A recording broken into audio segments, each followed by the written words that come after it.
Audio Jungle. Audio Jungle.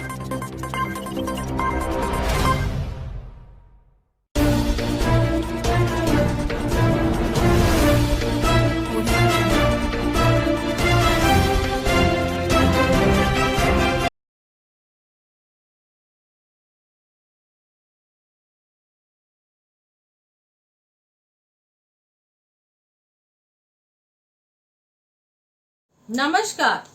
अधिक मात्रा में नमक का सेवन करने से स्वास्थ्य पर पड़ता है बुरा असर, हो सकती है गंभीर बीमारियां।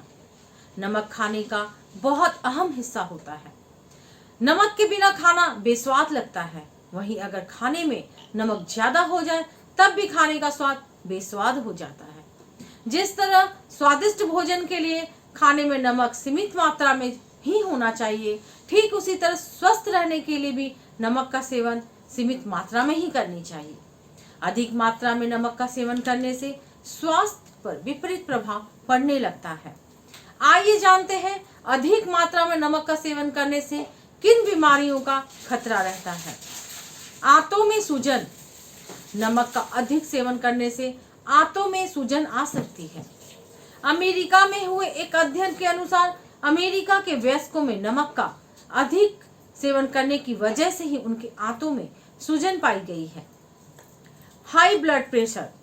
नमक का अधिक मात्रा में सेवन करने से हाई ब्लड प्रेशर की समस्या हो सकती है।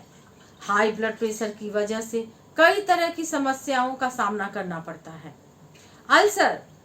नमक का ज्यादा सेवन करने से अल्सर की समस्या हो सकती है।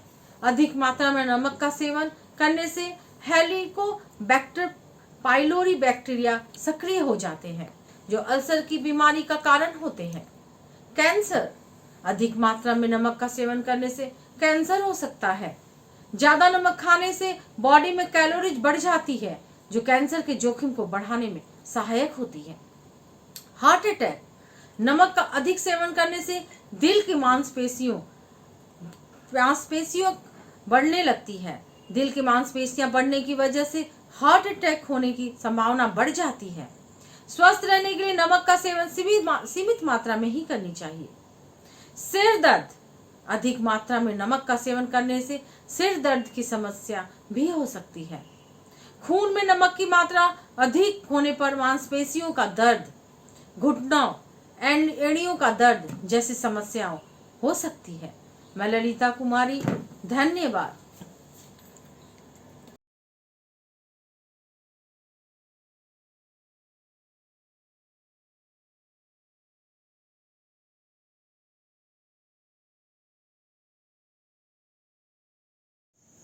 नमस्कार, मैं डॉक्टर अरुण कुमार।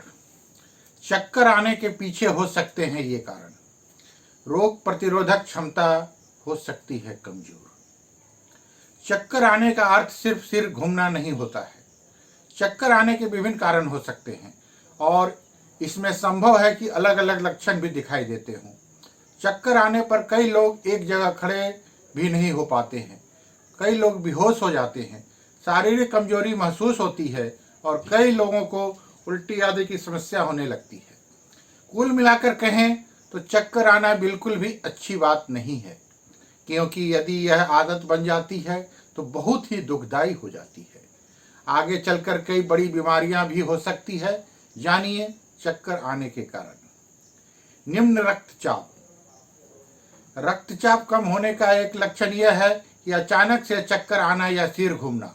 जैसे ही हमारे शरीर का रक्तचाप कम होता है तो हमारा शरीर मस्तिष्क तक पर्याप्त प्राणवायु नहीं पहुंचा पाता है, जिस वजह से दिमाग की सक्रियता प्रभावित होती है और हमारी दृष्टि में धुंधलापन छाना, एक जगह खड़े न रह पाना, सिर घूमना जैसी समस्याएं महसूस होने लगती है। निर्जलीकरण। गर्मियों में अधिकांश लोग इस चक्कर की समस्या से जूझते हैं। उसके पीछे मुख्य कारण होता है निर्जलीकरण। यदि हमारे शरीर में पानी की कमी हो जाती है तो इसका सीधा असर हमारे शारीरिक क्षमता या ऊर्जा पर पड़ता है। इसलिए उल्टी या दस्त होने पर भी गर्मी में चक्कर आने लगते हैं। तनाव। तनाव में दिमाग पर अतिरिक्त भार पड़ता है और इस पहले तो मानसिक रूप से व्यक्ति को प्रभावित करते हैं, बाद में इनका असर शारीरिक रूप से भी दिखाई देने लगता है। जिस वजह से जो लोग ज़्यादा चिंता करते हैं या कोई बात उन्हें खा रही होती है, उन्हें कभी भी चक्कर आ जाते हैं। माइग्रेन, जिन लोगों को माइग्रेन की समस्या होती है उन्हें भी चक्कर आते हैं। माइग्रेन के शुरुआती लक्षण में शामिल हैं चक्कर आना।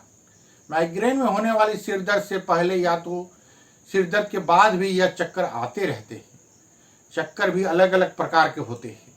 माइग्रेन के दौरान होने वाले चक्कर में सिरदर्द के साथ ही बेहोशी सा महसूस होने लगता है।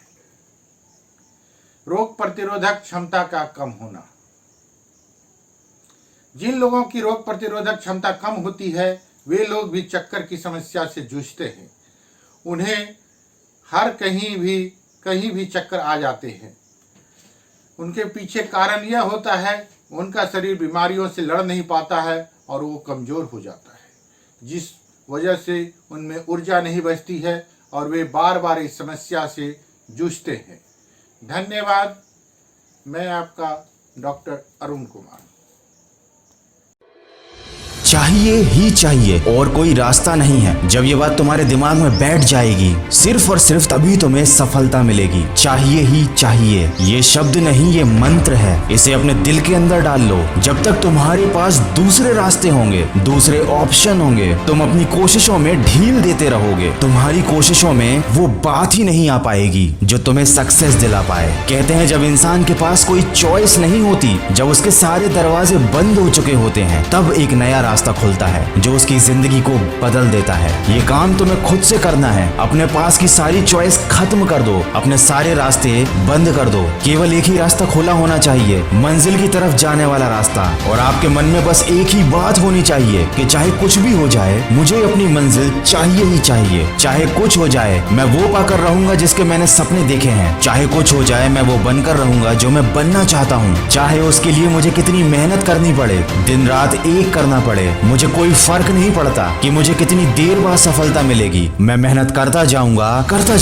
मुझे कोई फर्क नहीं पड़ता कि लोग मेरे बारे में क्या सोचते हैं। मुझे कोई फर्क नहीं पड़ता कि लोग पीठ पीछे मेरे बारे में क्या बोलते हैं। मैं बस मेहनत करता जाऊंगा क्योंकि मुझे विश्वास है कि जो मुझे चाहिए वो मुझे हर हाल में चाहिए और वो मैं पाकर ही रहूंगा, क्योंकि मुझे खुद पर विश्वास है, अपनी मेहनत पर विश्वास है, अपनी काबिलियत पर विश्वास है। दोस्तों, जब तक आप अपने आप को, सबकॉन्शियस माइंड को सकारात्मकता से नहीं भर लेंगे, विश्वास से नहीं भर लेंगे, तब तक आपके आसपास वो एनर्जी नहीं आएगी जिसकी आपको तलाश है। रोज सुबह उठकर अपने आप को याद दिलाने की जरूरत नहीं। ये काम तो वो करते हैं जो खुद को भूल जाया करते हैं कि वो क्या है। आपको तो 24 घंटे याद रखना है, आपको 24 घंटे प्रयासरत रहना है। अगर आपको मेरी ये बातें फिजूल लग रही हैं तो इनको बेशक मत मानिए, लेकिन सच में अगर आपके जीवन का कोई लक्ष्य है, आप सच में किसी बदलाव की तरफ कदम बढ़ा चुके हैं और आपको तलाश है एक ऐसे तरीके की जो आपकी मदद करे आपकी मंजिल पाने में, तो ये वो तरीका है। खुद को झोंकना पड़ेगा और खुद को बोलना पड़ेगा कि चाहिए ही चाहिए। जिंदगी में इंसान के पास हमेशा दो रास्ते होते हैं, या तो जो चाहिए उसे हासिल कर लो, या जो मिल गया